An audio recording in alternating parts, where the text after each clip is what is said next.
Hello student, we have discuss in our last video. जैसे कि last video में Rahul sir ने आप लोगों को जो चैप्टर 11 है आप लोगों के वर्क एंड एनर्जी, उस चैप्टर के क्वेश्चन आंसर, जो बुक के क्वेश्चन आंसर थे, ठीक है, एग्जांपल से आप लोगों को कंप्लीट करवा दिए थे। और आप लोगों को चैप्टर जो 12 है साउंड स्टार्ट कर चुके थे। थोड़ा बहुत आप लोगों को साउंड चैप्टर के इंट्रोडक्शन दिया था, तो आज के इस वीडियो में मैं साउंड के चैप्टर को स्टार्ट करता हूँ। और आप लोगों को सबसे पहले इसके इंट्रोडक्शन बताएंगे राहुल सर। आप लोगों को इसके बारे में जानकारी दूंगा, साउंड में हम क्या क्या पढ़ेंगे और क्या क्या साउंड क्या होती है, एक प्रकार की एनर्जी होती है, ठीक है। तो चलते हैं चैप्टर पर। Let's come on the chapter 12 sound, ठीक है। और वीडियो को आगे बढ़ाने से पहले I would like to say to all of 9th class student of English medium of Kuhu international senior secondary school Gangapur city, stay at home, safe at home, घर पे रहें, सुरक्षित रहें, साइंस को पढ़ते रहें। कोई भी डाउट है राहुल सर से पूछते रहें। So let's come on the chapter 12। बात करते हैं, सबसे पहले आप हेडिंग डालें इंट्रोडक्शन, ठीक है। इंट्रोडक्शन में मैं आपको बताऊंगा कि साउंड क्या होता है, ठीक है। एक प्रकार की एनर्जी का फॉर्मेशन है ये। इंट्रोडक्शन हेडिंग डाल दें, इसके बाद लिखें साउंड, इसमें लिखें आप साउंड, ठीक है, is A form of energy, ठीक है। क्या लिखा इंट्रोडक्शन में? Sound is a form of energy, ठीक है। और जो एनर्जी है वो ट्रांसफर हो सकती है एक प्लेस से दूसरे प्लेस में, एक मैटर से दूसरे, एक मैटर के अंदर एक जगह से दूसरी जगह प्लेस हो सकती है, ठीक है। एनर्जी फुल स्टॉप के बाद लिखिएगा, ठीक है। एनर्जी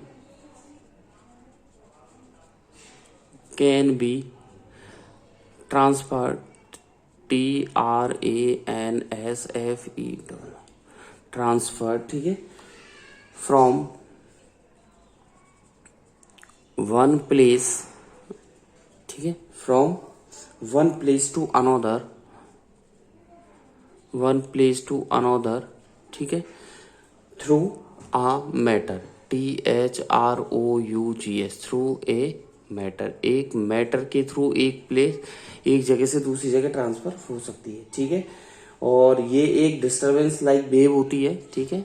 फुल स्टॉप के आगे लिखिएगा साउंड इज ए, ठीक है, डिस्टरबेंस है, DIS डैश लगा करके लिखें, साउंड इज ए डिस्टरबेंस, ठीक है। DIS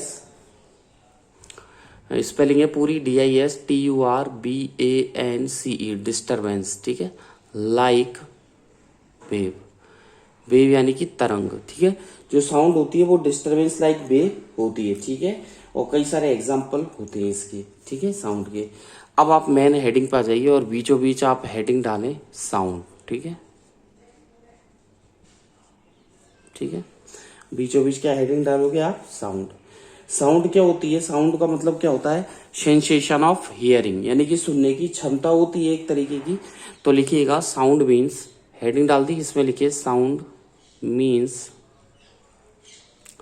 sensation, SENSATION, sensation of hearing, HEARING, ठीक है, full stop. Sound means sensation of hearing, ठीक है।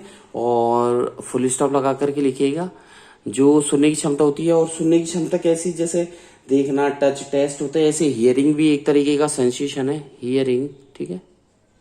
फुल स्टॉप बाद लिखे hearing like sight, SIGST, sight, comma touch, TOUCH, comma taste, TASTE, et cetera, ठीक है। क्या लिखा? Hearing like sight, touch, comma taste, et cetera, ठीक है। इज ए, क्या ये प्राइमरी सेंसेशन है? PRIMARY, प्राइमरी सेंसेशन, SENSATION, ठीक है, फुल स्टॉप। ये क्या है? प्राइमरी सेंसेशन है, ठीक है। और इट इज यूज्ड, ठीक है, यानी कि साउंड इज यूज्ड, ठीक है, इन TWO, टू वेज, ठीक है। तो it is used in two ways, ये इसके दो रास्ते हैं यूज करने के, ठीक है। फर्स्ट लिखिएगा आप, ठीक है। दो तरीके कैसे हैं, ए करके लिखिएगा। एक तो sensation of hearing, one is the sensation of hearing, HEARING, ठीक है। और बी करके लिखे आप। फर्स्ट लिखिए one is the sensation of hearing, और बी करके लिखिए physical cause which, PHYSICL, physical cause which, ठीक है, physical cause which produces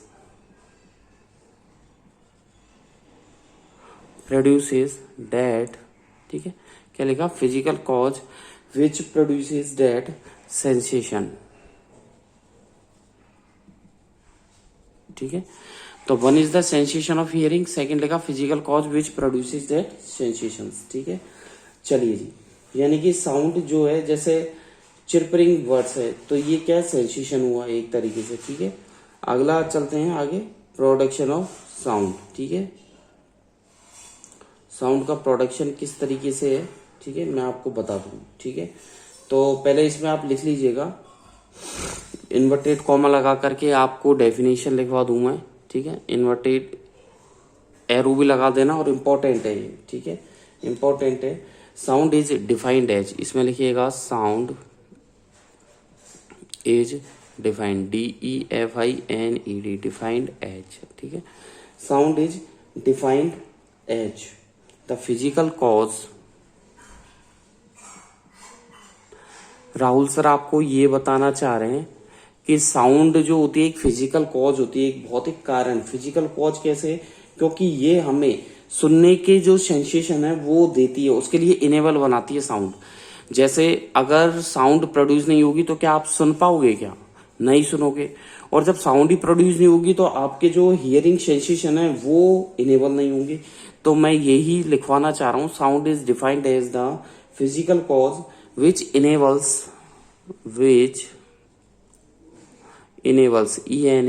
ENABLES enables us, ठीक है, ठीक है।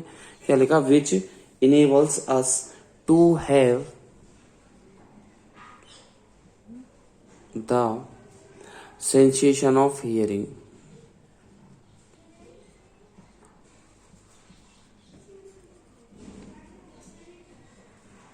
ठीक है, सेंसेशन ऑफ हियरिंग।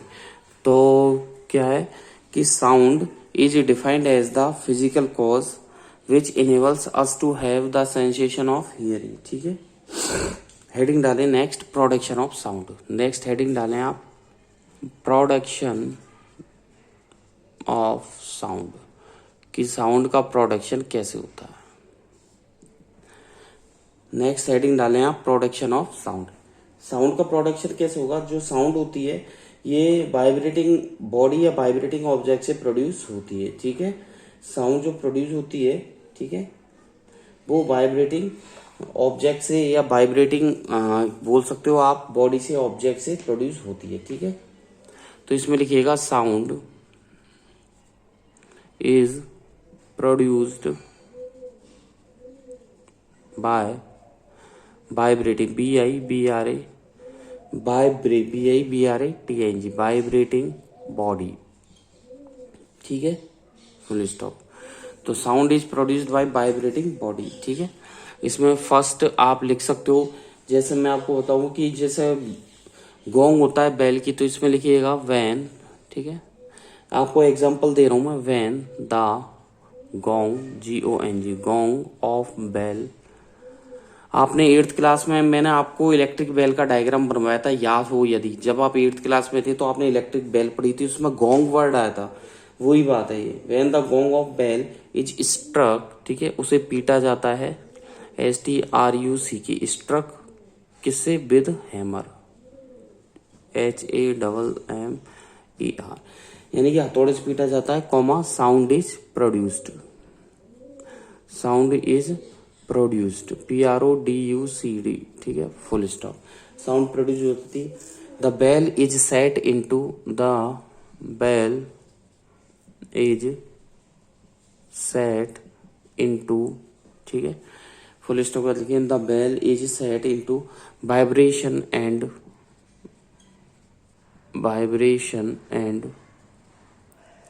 साउंड, ठीक है। तो क्या लिखा?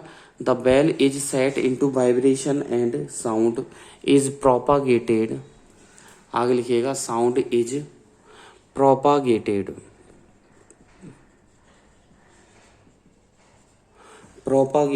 ठीक है, थ्रू एयर, ठीक है, एयर के थ्रू प्रोपागेट होती है। These vibrations reach the air, full stop के बाद लिखें, these vibration reach, REACH, reach the year. ये जो वाइब्रेशन है हमारे कान तक पहुंचते हैं। एंड जो ईयर ड्रम होता है, and the ear drum, EARDRUM, ear drum क्या होता है, इज, ठीक है, ये सेट हो जाता है, is set into vibration.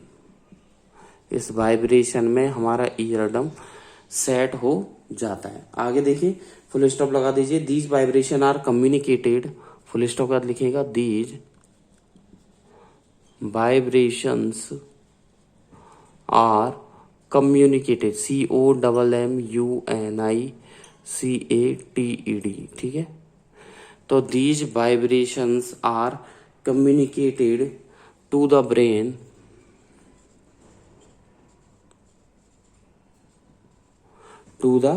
Brain ठीक है, by touching the gong, full stop लगा के लिखो, by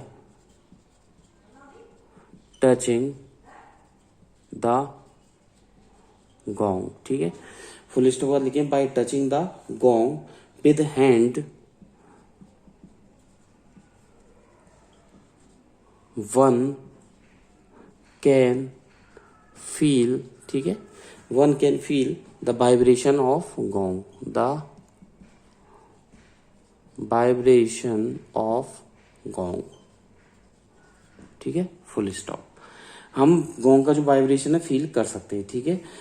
this vibration, full stop पर लिखें, this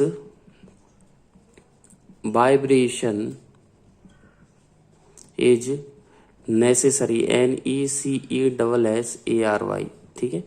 this vibration is necessary, ठीक है, for production, PRODUCTION, for production, ठीक है, ऑफ साउंड।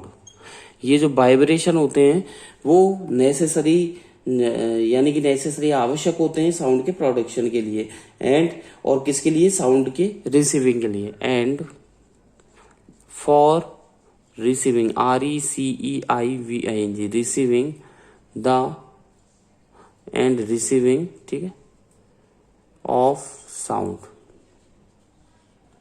फुल स्टॉप, ठीक है। सेकंड लिख सकते हैं आप, सेकंड एक लाइन का गैप दे करके, साउंड के बाद एक लाइन का गैप दे करके सेकंड लिखिएगा। मैं आपको बता दूं, द साइकिल बेल जो होती है, the cycle, CYCLE, the cycle bell produces, ठीक है, the cycle bell produces sound due to vibration,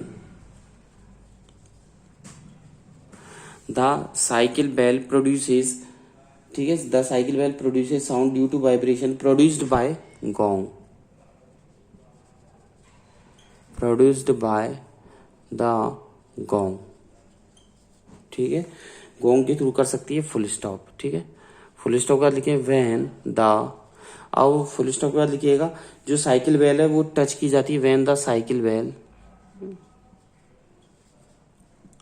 is touch, TOUCHED, when the cycle bell is touched with hand, touched with hand, जो cycle bell होती है, when the cycle bell is touched with hand, the vibrations are, the